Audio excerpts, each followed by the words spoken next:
اسلام سے پہلے کے حالات دیکھیں نا عورت کے بارے میں، تو حیثیت کیا تھی کہ وہ مردوں کی خواہشات پورا کرنے کے لیے کھلونا تھیں۔ عورتیں دن رات مردوں کی خدمت کرتی، محنت مزدوری بھی عورتیں کرتی، اور جو کچھ کماتی وہ مردوں کو دے دیا کرتی، مگر وہ ظالم مرد ان عورتوں پر کچھ بھی خرچ نہ کیا کرتے، عورتوں کو جانوروں کی طرح مارتے پیٹتے تھے، ذرا ذرا سی بات پر عورتوں کے کان، آنکھ اور ناک کاٹ دیا کرتے تھے، عورتوں کو دردناک سزائیں دے کر قتل کر دیا کرتے۔ باپ کے مرنے کے بعد جس طرح اس کے لڑکے جائیداد کے مالک ہو جاتے تھے، اس طرح اپنے باپ کی بیوی یعنی اپنی ماں کے بھی مالک ہو جاتے تھے۔ معاذ اللہ اپنی ماں کو لونڈی بنا کر رکھتے تھے۔ اللہ اکبر۔ عورتوں کو ان کے ماں باپ، بھائی بہن، شوہر کی میراث میں کوئی حصہ نہیں ملتا تھا، عورتیں کسی چیز کی مالک نہیں ہوتی تھیں۔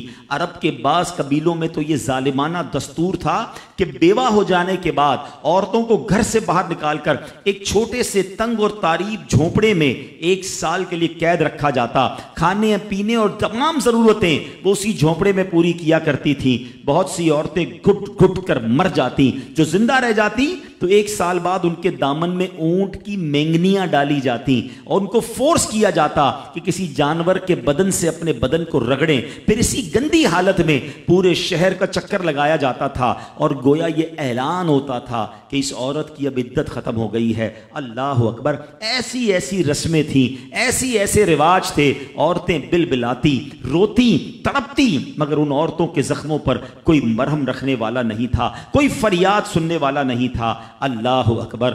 12 ربیع الاول کی صبح صادق کے وقت کائنات میں ایک ایسا نور جلوہ گر ہوا، ایک ایسی شخصیت آئی جہاں جس نے جہالت کے اندھیروں کو ختم کیا، وہاں ساری دنیا کی عورتوں کے لیے ایک ایسے دکھ کا مداوا بن کر آئے۔ نبی پاک علیہ الصلوۃ والسلام ایسے احکامات لے کر آئے، اتنی پیاری شریعت اور مذہب لے کر آئے جس میں اللہ کے دین نے عورتوں کو ایسا مقام عطا کیا کہ سبحان اللہ، عورتوں کی قسمت کا ستارہ چمک اٹھا۔ اسلام کی بدولت ظالم مردوں کے ظلم و ستم سے کچلی اور روندی ہوئی عورتوں کا درجہ اس قدر بلند ہوا کہ عورت معاملات زندگی اور موت کے ہر مرحلے پر عورت کو باوقار مقام حاصل ہوا۔ مردوں کی طرح عورتوں کے بھی حقوق جو ہے وہ بیان کیے گئے، عورتوں کی حفاظت کے لیے احکام خداوندی نازل ہوئے، عورتوں کو مالکانہ حقوق مل گئے، عورتیں اپنے مہر کی رقموں، اپنی تجارتوں، اپنی جائیدادوں کی مالک بنا دی گئیں، اپنے ماں باپ، بھائی بہن، اولاد اور شوہر کی میراثوں کی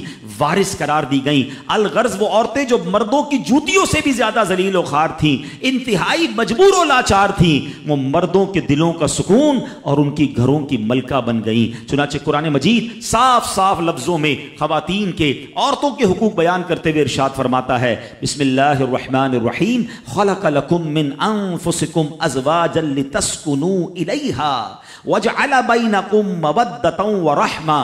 قرآن کہتا ہے، ترجمہ کنز الایمان، تمہارے لیے تمہاری جنس سے جوڑے بنائے کہ ان سے آرام پاؤ اور تمہارے آپس میں محبت اور رحمت رکھی۔ اب کوئی مرد نہ عورتوں کو مار پیٹ سکتا ہے، نہ ان کو گھروں سے نکال سکتا ہے، اور نہ کوئی ان کے مال و اسباب یا جائیدادوں کو چھین سکتا ہے، بلکہ ہر مرد پر مذہبی طور پر عورتوں کے حقوق ادا کرنے لازم ہیں۔ اللہ اکبر۔ گویا اسلام نے ظلم کا دروازہ بند کر دیا، کبھی ماں کے روپ میں، کبھی بیٹی کے روپ میں، کبھی بہن کے روپ میں، تو کبھی زوجہ کے روپ میں۔ اللہ اکبر۔ عورت کو ایک ایسا مرتبہ عطا فرما دیا کہ عورت کسی بھی روپ میں ہو، جب بھی اس کے جناب حقوق تلف کیے جائیں گے، نا انصافی کی جائے گی، اسلام وہاں پر اپنا کردار ادا کرتا ہے، اسلامی قوانین سامنے آتے ہیں، عورتوں کے حقوق بیان کیے جاتے ہیں۔